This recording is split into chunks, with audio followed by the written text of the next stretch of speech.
तो दोस्तों, इंडिया के करण और अर्जुन ये दोनों बिजनेस के बादशाह रहे हैं।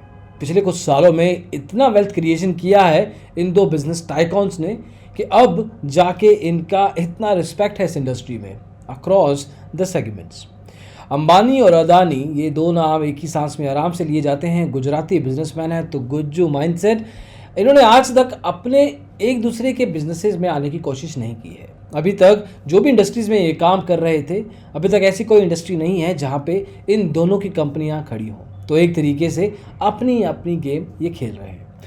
लेकिन इंडिया है, अब कब तक रजिस्ट कर सकते हैं। मुकेश अंबानी ने एक एंट्री ली है रिन्यूएबल एनर्जी सेगमेंट में विद $10 बिलियन, $10 बिलियन के साथ, और जो कि एक तरीके से बिडिंग वॉर क्रिएट कर रहा है अदानी के साथ, गौतम अदानी के साथ। किस तरीके से ये एक तरीके का कंपटीशन जो है अनफोल्ड हो रहा है और पूरी इंडस्ट्री को कहाँ लेके जाएगा, स्टॉक मार्केट पे क्या इम्पैक्ट पड़ेगा, इन सब का इस वीडियो में देखेंगे। तो आइए शुरू करते हैं।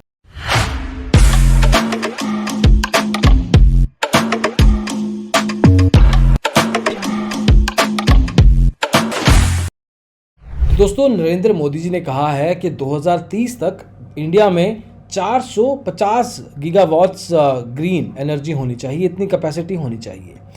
अब एक तरीके से ये बहुत बड़ा एक तरीके का चैलेंज है, लेकिन इसमें सिर्फ सरकारी कंपनियां काम नहीं कर सकती, प्राइवेट प्लेयर्स भी चाहिए। तो प्राइवेट प्लेयर्स में ये दोनों प्लेयर्स, धुरंधर प्लेयर्स सामने आ रहे हैं। अब अंबानी ने अनाउंस किया है पिछले महीने कि वो 100 गीगावाट GW, जो कि 450 में से 100 गीगावाट ये खुद ही संभाल लेंगे अगले 9 साल में, और ये इसमें $10 बिलियन अगले 3 साल में इन्वेस्ट करने जा रहे हैं। तो एक तरीके से 450 में से 100 गीगावाट तो मिस्टर अंबानी ने संभाल लिया। और उसके 3 दिन बाद मिस्टर गौतम अदानी सामने आ गए। अब वो कहाँ पीछे रहने वाले थे, गुज्जू खून है। उन्होंने कहा कि मैं हर साल 5 गीगावाट ऐड करूंगा अगले 10 साल तक। तो 100 अंबानी ने संभाल लिया, 50 अदानी ने संभाल लिया। 450 का जो टारगेट है उसमें से 150 गीगावाट का टारगेट तो दो बड़े बिजनेसेस ने संभाल लिया है। अब बाकी जो एनालिस्ट हैं उनका कहना है कि मार्केट इतनी बड़ी है कि ये दोनों आराम से अपना अपना गेम खेल सकते हैं, इसमें कोई प्राइस वॉर या कंपटीशन होने की ज़रूरत नहीं है। लेकिन प्राइस वॉर ऑलरेडी हो रहा है। सोलर टैरिफ गिर रहे हैं। आज की तारीख में ₹2 से कम पर किलोवाट आवर का एक तरीके से प्राइस चल रहा है, और 2030 तक as per the industry experts ये ₹1 के करीब हो जाएगा। देखिए, इसमें वॉल्यूम का फ़ायदा है, ये गेम वॉल्यूम बेस्ड होगी। सोलर एनर्जी आएगी, उस केस में ये सारा एनर्जी सेगमेंट जो अभी कोल पे चल रहा है, तो जो भी कोल बेस्ड कंपनीज़ हैं उनका फ्यूचर थोड़ा सा ब्लीक होने वाला है। इस चीज़ का ध्यान रखिए। तो अगर आप लॉन्ग टर्म इन्वेस्टमेंट में कहीं लगे हुए हैं, इन्वेस्टेड हैं, अगर आपका इन्वेस्टमेंट होराइजन ज़्यादा देर समय तक का है कोल कंपनीज़ में, तो मान के चलिए कि ये ग्रीन एनर्जी का जो ये नया इनिशिएटिव है नरेंद्र मोदी जी का, उस हिसाब से ये ऑपोजिट डायरेक्शन में चला जाएगा। और उसके लिए ये बड़ी कंपनियां सामने आ रही हैं ग्रीन हाउस की तरफ, और रादर ग्रीन एनर्जी की तरफ। अब कोल बेस्ड कंपनियों का बिजनेस कब क्यों कम होगा ये भी आपको बता देते हैं, उसके सिग्नल भी मिल जाते हैं। अंबानी अदानी ने काम कोल पे काफ़ी किया है। रिलायंस जो है वो के रिफाइनिंग कॉम्प्लेक्स चलाती है गुजरात में, जामनगर में। अदानी चलाते हैं, प्राइवेट सेक्टर ऑपरेटर हैं वो, उसके coal fire company thermal station बनाते हैं। इंडिया के लार्जेस्ट प्राइवेट कोल ट्रेडर है अदानी आज की तारीख में। और अदानी ने पिछले काफ़ी समय से नया कोई थर्मल प्लांट अनाउंस नहीं किया है।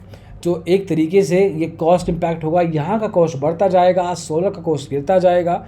तो सर्टेन लेवल पे बिजनेस करने का पॉइंट सोलर पे ही है। और दूसरा, इन दोनों कंपनीज को अपने क्रेडेंशियल्स, अपनी क्रेडिबिलिटी भी बढ़ानी है। और ग्रीन एनर्जी एक अच्छा तरीका है ESG रेटिंग से, जो कि एनालिस्ट कहते हैं कि जो ESG रेटिंग अच्छी कर लेता है उसके पास इन्वेस्टर भाग के आता है, क्योंकि वो क्लाइमेट कंट्रोल की तरफ जा रहा है। ऐसी कंपनीज की क्रेडिबिलिटी मार्केट में ज़्यादा हो जाती है। अब अदानी ग्रीन एनर्जी का एग्जांपल ले लीजिए, और कहीं जाने की ज़रूरत ही नहीं है।